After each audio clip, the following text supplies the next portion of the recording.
Hi guys, gonna read Miss Piggle Wiggle to you today.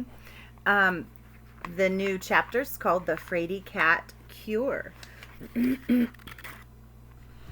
Oh, don't turn off my light, Mother. Please don't, Phoebe Jackstraw wailed. You know I'm afraid of the dark.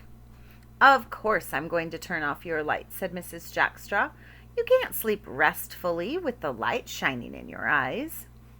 I can, Phoebe said, and I can't sleep at all when it's dark. And I think the dresser is a gorilla, and the curtain is a witch, and the lamp is a goblin. Now, Phoebe, that's just pure nonsense, said her mother, snapping off the light.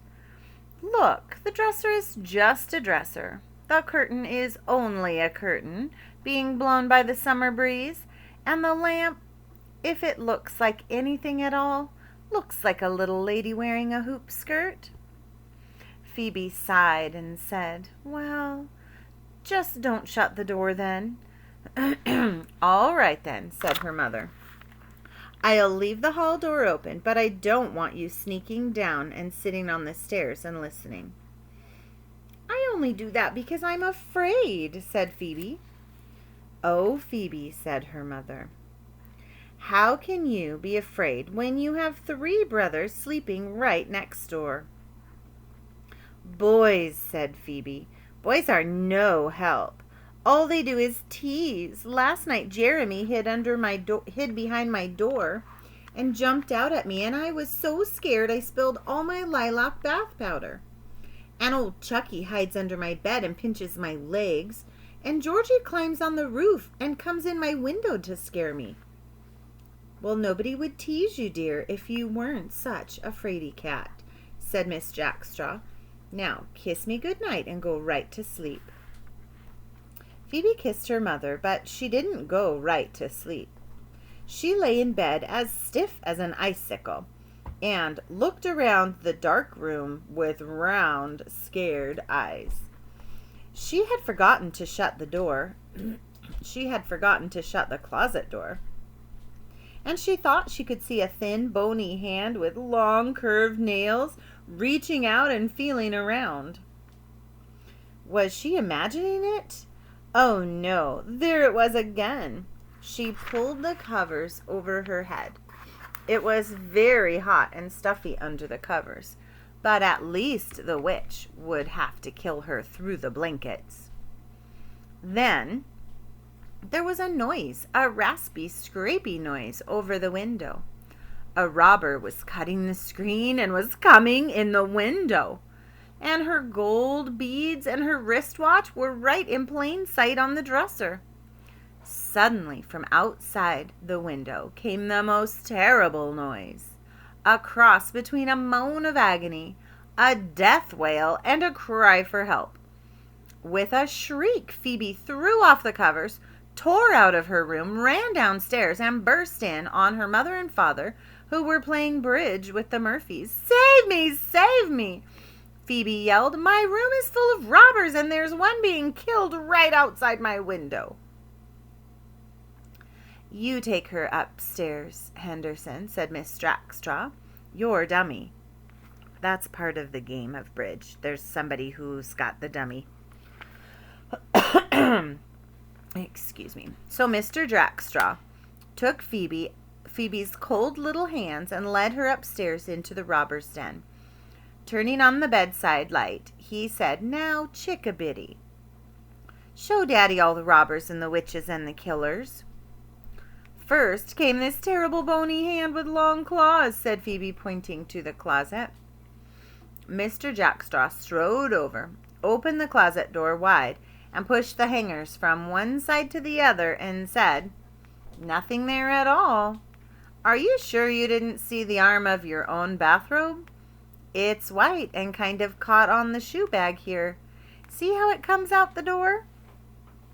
Oh, I guess that was it, said Phoebe, laughing weakly. But what about the robber that cut the screen and that awful noise? Going over and examining the screen, Mr. Jackstraw said, The screen is just like new, but there's a branch of the rose bush here by the window, I imagine that a breeze could make it scrape against the screen and make a grating noise. Now, what other dreadful thing, Chickabiddy?" "The noise," said Phoebe. "Kind of a moan and a howl, a shriek, a scream, a growl, and a death wail." "Well, that's quite a combination," said Mr. Jackstraw. "The owner should patent it. Now, where did the unusual sound come from?" "Right outside my window," said Phoebe. "Oh, it was terrible, Daddy. It made my blood all cold and lumpy." "You mean," said Mr. Jackstraw, "all cold and lumpy like Sarah's oatmeal?" "Now, Daddy," said Phoebe, "you're making fun of me." "On the contrary," said her daddy, "I'm just attempting to establish the facts in the case. Remember, I am a lawyer." "All right," said Phoebe.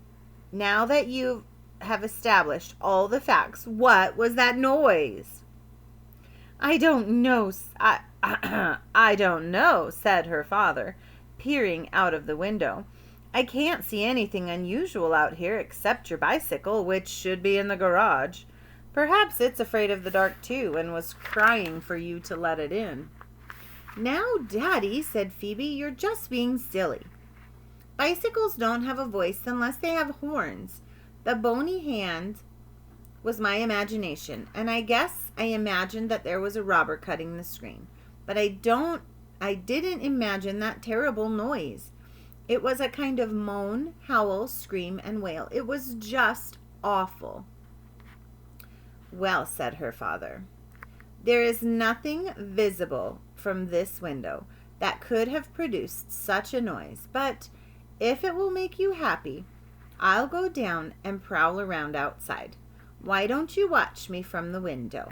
I'll put a white flower in my buttonhole so you'll be able to tell me from the crowd of killers, robbers that are always hanging around the house." So Phoebe knelt by the window and shivered and watched, while her daddy, wearing a white camellia in his buttonhole, looked behind every bush and tree, walked up and down the street, and even searched inside the Murphys' car. "All right, baby," he called up to her. "Hop into bed now. All the screamers, howlers, and wailers seem to have gone home." So Phoebe got into bed and turned off her light and was just about asleep when ooh, ooh, ah, ooh, ee, oh, came the terrible noise. Like a bullet, she shot out of bed, took the steps 2 at a time, and leaped into her daddy's arms. "The noise, Daddy!" she wailed. "The terrible noise! Listen!" They listened, and sure enough, they could hear a strange noise that was sort of a cross between a wail, a moan, a howl, a growl, and a scream. Dumping Phoebe off his lap, Mr. Jackstraw strode over and opened the front door. He then began to laugh and called, "Come here, everybody. Here's the culprit." They all ran to the door, and there, sitting in a pool of moonlight, was a red and white dog howling at the moon. "Oh, that is the Westcott's pointer," Mrs. Murphy said. "They've gone on a little trip, and they asked me to feed and water him. I guess he was lonely and followed us here. Come, Bobo. Bobo, come." The hunting dog turned and gave Mrs. Murphy a sorrowful look, tilted back his head, and let forth the most mournful, most agonizing, and most heart-rending wail anyone had ever heard. Then he walked solemnly over and laid down under the Murphys' car. "So that's why I couldn't find you before," said Mr. Jackstraw. "All right, old boy, lay under the car if you want, but please don't sing any more. Phoebe can't stand your voice." "Wooden, whoosh, whir," said Bobo, his head on his paws. Giving Phoebe a hug, Mr. Jackstraw said, "Now that I've caught all your killers, robbers, and witches, do you think you could go to bed yourself?" "Yes," said Phoebe, smiling an embarrassed little smile. "But I'm awfully hungry. Do you suppose I could have a peanut butter sandwich and a glass of milk?" "Certainly," said her mother, "but take it upstairs. Now scoot." So Phoebe scooted. After she had eaten her sandwich and her milk, she fell asleep and didn't wake until she heard Jeremy, Georgie, and Chucky fighting over the catcher's mitt. I'll read more later.